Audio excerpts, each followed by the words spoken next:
The number one myth that Westerners have about this conflict is that Arabs and Jews have been fighting for thousands of years and they're going to continue to fight. This is really quite bizarre because all it takes is a little bit of reading of history to find out that this just isn't true. There is no congenital historical enmity between the Arabs and the Jews. The Jews flourished in the Arab world at a time when they were being persecuted throughout all of Europe. At the end of the 19th century, because of anti-Semitism in Europe, European Jews began to try and figure out a solution to the Jewish problem. A very small minority adhered to Zionism, the idea that the only place in which they could be safe is within a Jewish state. Zionist Jews actually had a design on the land of Palestine, the idea of creating a homeland for Jews in the land of Palestine. And this is really the beginning of the conflict. The mainstream Israeli Jewish society believed, because that's the way they had been educated, that Palestine was empty, had been empty when the Jewish settlers came there. Who paid the price when they settled there? Is it really true that Israel was a land without a people for a people without a land? Palestine was not empty. It was a land populated by Arabs who had a high level of culture, high level of education. With farms and markets and towns and villages and roads and commerce and lots of interaction with the rest of the world. The population was overwhelmingly Arab.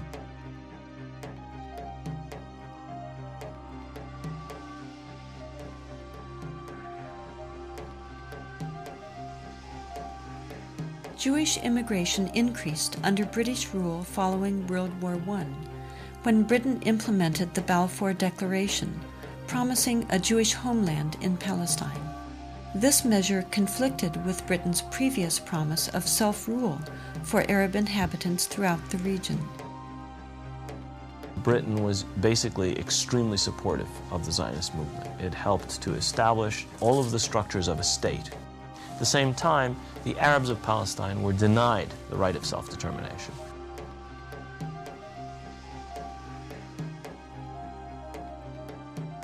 The Palestinians saw a European power decide the future of a non-European territory, in flat disregard of both their presence and wishes. In the 1920s, as land was being stripped away from local residents, the first clashes between Palestinians and Jews began, and would continue on for years to come.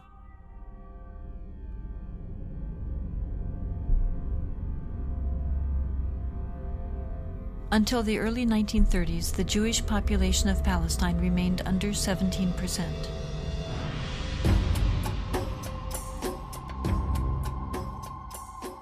Hitler's rise to power in Germany completely changed that. In just 5 years, 174,000 Jews flooded into Palestine, doubling their population.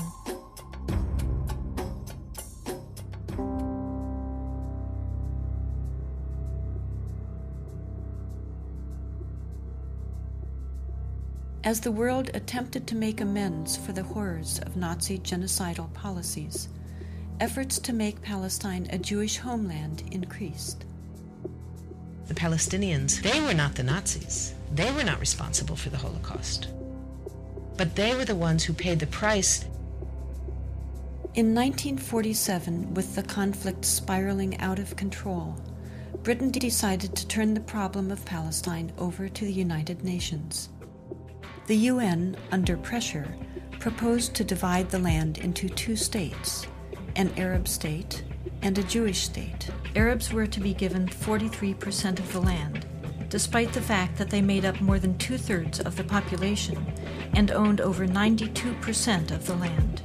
Jews were to be given 56%, although they comprised only 1/3 of the population and owned less than 8% of the total area. Nevertheless, they were given not only most of the land, they were given the most fertile land. Zionist leaders took advantage of their superior military preparation and immediately began occupying major Arab cities in Palestine.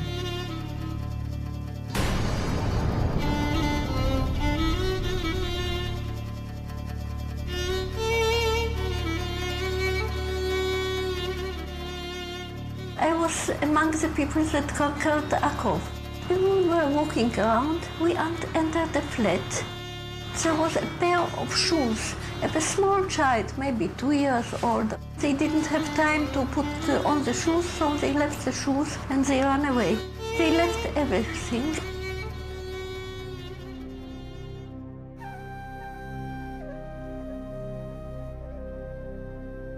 We found out that there was a systematic expulsion of Palestinians, and there was, as I said, there was an ethnic cleansing operation taking place. The most infamous campaign was the massacre at the village of Deir Yassin, where over 100 men, women, and children were systematically murdered. هذا البيت ما كان متخبين فيه أنا وولادي وأخويا موسى. ما كان لي تنام عندنا أخوي موسى مشان نتونس بالله فيه. هذا البيت.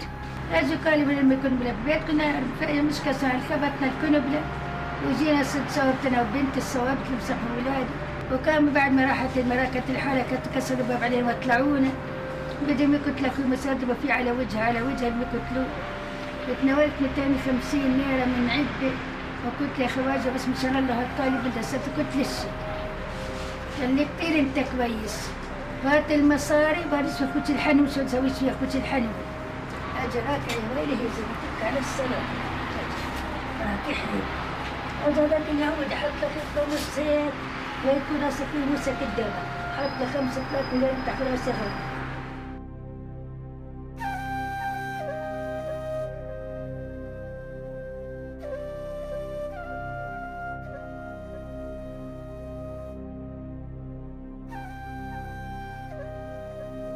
The ruthlessness of the attack on Deir Yassin drove fear and panic into the Palestinian population and led to the flight of unarmed civilians from their homes all over the country.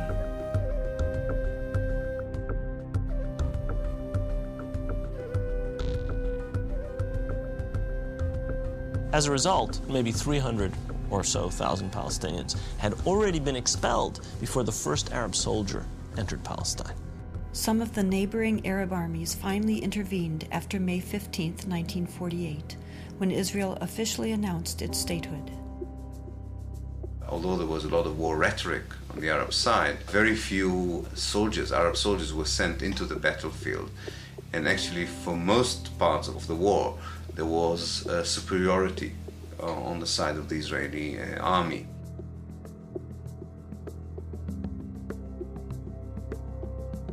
The Israeli army cleansed much of the territory and took over a large part of the designated Palestinian state. The new state of Israel encompassed 78% of the total land of Palestine. The West Bank came under Jordanian control and the Gaza Strip under Egyptian dominion. Although a truce was declared between Israel and the Arab states, true peace remained elusive, as over 700,000 Palestinian refugees languished in nearby camps, often in sight of homes to which they still held the deeds and a deep desire to return. Most of the deserted and evicted Palestinian villages were erased from upon the earth and were either turned into Jewish settlements or into fertile land. Of the 500 Palestinian villages in what became Israel in 1948, 400 were destroyed. These efforts to destroy the possibility of their returning home were countered by the United Nations, which continues to affirm their human right enshrined in international law and morality to return. A Palestinian who had lost her land or lost his land as the result of the creation of Israel in 1948 cannot come back even for a visit. I can go back to Israel as if I were returning and claim immediate citizenship, having no historic tie, speaking no Hebrew, knowing no one in the country, having no family who ever was there. All that one needs is being Jewish, a religious group like any other.